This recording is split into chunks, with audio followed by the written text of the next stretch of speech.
Bem-vindo ao canal Sony Games Brasil, aqui quem tá falando é o Eric. O PlayStation foi o primeiro console da Sony a chegar ao mercado com diversos grandes jogos como Gran Turismo 2, Final Fantasy IV e Resident Evil 3. O videogame também se destacou pelo visual bastante avançado dos seus jogos, por isso eu vou trazer aqui os 10 melhores jogos do PlayStation. Eu vou pedindo já para você ser inscrito no nosso canal e deixar seu like aí embaixo, que isso ajuda pra caramba. Final Fantasy IV. O RPG da Square surpreendeu com suas cutscenes impressionantes e mantinha o nível de qualidade com o game rodando. O destaque ficava também para os efeitos especiais de golpes e magias, além da ótima modelagem de personagens em áreas aquáticas, muito impressionante para um videogame da época. Tekken 3. O jogo de luta da Namco logo se destacou dos concorrentes, com seu estilo mais estratégico, além do visual de primeiríssima linha. O game era um dos poucos a rodar na resolução máxima do console, e sempre mantinha uma taxa de quadros por segundo alta. Com isso, as imagens ficavam mais claras e fluidas e bonitas. Metal Gear Solid. O jogo causou um grande impacto logo no lançamento, não só pela campanha envolvente e divertida, mas também pelos belos gráficos tridimensionais. O game da Konami foi uma espécie de marco, que definiu um novo padrão visual para os games do console. Sorte dos jogadores que saíram ganhando na época.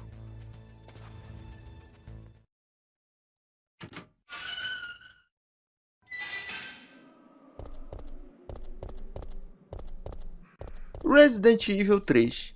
O game de zumbis da Capcom era um dos favoritos dos fãs. O título trazia gráficos bonitos e detalhados, tanto nos cenários quanto nos personagens e inimigos.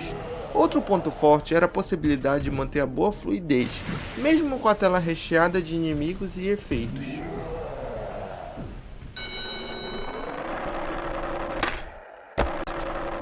Tony Hawk's Pro Skate 2. O game de skate era divertido, acessível, repleto de conteúdo e ainda contava com belos gráficos, seja nas pistas construídas de forma genial, nas reproduções fiéis dos personagens ou mesmo em tênis, camiseta e skates de marcas famosas. O jogo brilhava. Silent Hill. O game se baseia principalmente no clima de terror, tendendo não raramente ao bizarro e ao grotesco, mas sempre voltado ao psicológico, buscando criar um ambiente de medo e tensão através da ambientação tanto gráfica quanto musical. A principal diferença entre o survival horror psicológico, criado por Silent Hill e outros jogos semelhantes, é a quase ausência de sustos.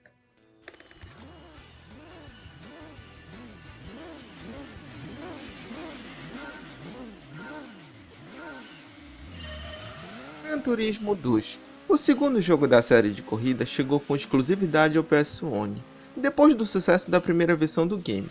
O game chamava a atenção pelo visual realista, além da simulação precisa das corridas. Eram mais de 500 veículos modelados cuidadosamente, com direito à lataria refletida e danos cosméticos. As pistas também eram vistosas, com efeito de luz bastante avançado para a época.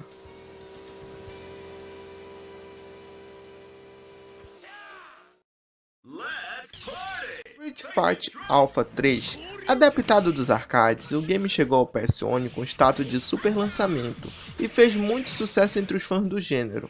Apesar do clássico visual em duas dimensões, o game impressionou pelo alto nível de detalhamento dos personagens. É fácil reparar nas animações muito bem trabalhadas em todos os personagens, assim como os cenários repletos de elementos. Mega Man X4. Jogabilidade clássica, os 8 chefes que ao serem derrotados fornecem suas armas ao nosso herói, as partes da armadura espalhadas pelas fases e alguns itens escondidos pela fase.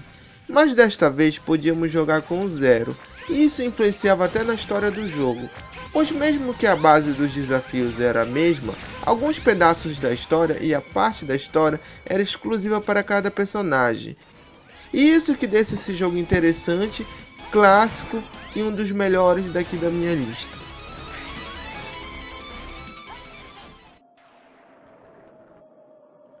Castlevania Symphony of the Night. O game traz de volta dessa vez como protagonista o personagem Alucard, que surgiu pela primeira vez em Castlevania 3 do Nintendinho. Na história, após o castelo do Conde Drácula ressurgir, antes do tradicional intervalo de 100 anos, o filho rebelde do vampiro acorda de seu descanso eterno para verificar o que está acontecendo de errado na guerra entre seu pai e o clã Belmont. O jogo foi um enorme sucesso por usar um sistema de labirintos, criado pela Nintendo em Metroid. A fórmula deu certo em parte pelo fato da dona de Mario não ter lançado uma sequência para o Super Metroid naquela geração, e também pela homenagem prestada aos antigos fãs da franquia. O jogo trouxe nível nas versões do NES, Arcade, Mega Drive, Game Boy e PC. Por isso fica aqui a dica, jogue esse jogo maravilhoso.